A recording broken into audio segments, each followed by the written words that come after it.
Vidéo numéro 10, nous allons faire un plus gros focus sur la partie gestion P3 et elle vient en complément de la vidéo numéro 8 que vous avez vue précédemment. Donc on se retrouve aujourd'hui là pour la vidéo numéro 10. Comme j'avais dit tout à l'heure, elle vient en complément de la 8. Pourquoi? Parce que je voulais vous faire un petit focus un peu plus détaillé sur la partie paramétrage DMX, surtout en ArtNet lorsqu'on arrive sur des plus grosses quantités de produits. Donc j'ai déplacé ou j'ai placé directement ou un peu plus de Skeptron ici sur le canvas. Je retourne sur DMX and Motion. Je vais pouvoir sélectionner directement avec Shift et les flèches les différentes barres que je souhaite adresser. Je vais sur Add Control tout en haut. Et là, je vais pouvoir choisir le paramètre en fait de ma barre.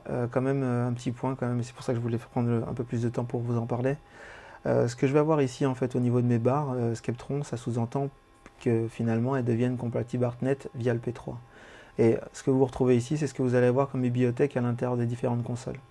Donc là, si je me mets en hybride, c'est la possibilité de pouvoir piloter la barre soit en vidéo directement, soit en DMX. Si je ne veux pas du tout faire de vidéo, donc ça veut dire qu'en théorie, je ne me soucie pas non plus du design des barres, j'ai juste besoin de les avoir reconnues dans le système, et je peux aller sur Pixel Mode, aucun intérêt de rester sur hybride. Donc là, par défaut, je me mets sur Pixel Mode, pardon. Et là, je vais pouvoir, un peu comme tout à l'heure, choisir est-ce que je le veux par segment. Donc forcément, si j'ai un segment, je vais pouvoir aller jusqu'au bout. Ou sinon, je vais pouvoir choisir par segment et de dire je vais en avoir 100, qui correspond au 100 points au 100 LED. Pardon. Donc, si on les veut en pixels, c'est pour avoir le maximum de détails. Je me mets par défaut à 100. Next. Ici, je vais pouvoir conserver l'idée du consecutive channel. Et c'est là que ça devient intéressant. Donc je les passe en ArtNet, parce que sinon en DMX, je vais vite avoir fait le tour. L'adresse de départ, on s'en fout, hein, on peut le laisser en 1, mais sinon, quand même, un point important, c'est que sur le P3, l'ArtNet ne commence pas à 0, alors qu'en binaire, ça devrait être ça, il commence à 1, donc vous ne faites pas avoir.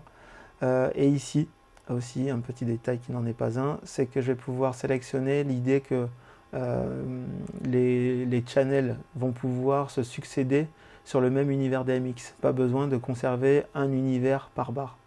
Donc il ne faut pas oublier de cocher ça et les adresses s'enchaînent sur les univers. Là, je fais Next, Create Control et on peut observer directement justement les informations, à quel moment on a un bout des machines qui vont être sur le deuxième univers et puis après on continue sur le suivant. Voilà, c'était le plan que je voulais vous faire, le petit focus sur la partie adressage DMX pour la vidéo numéro 10.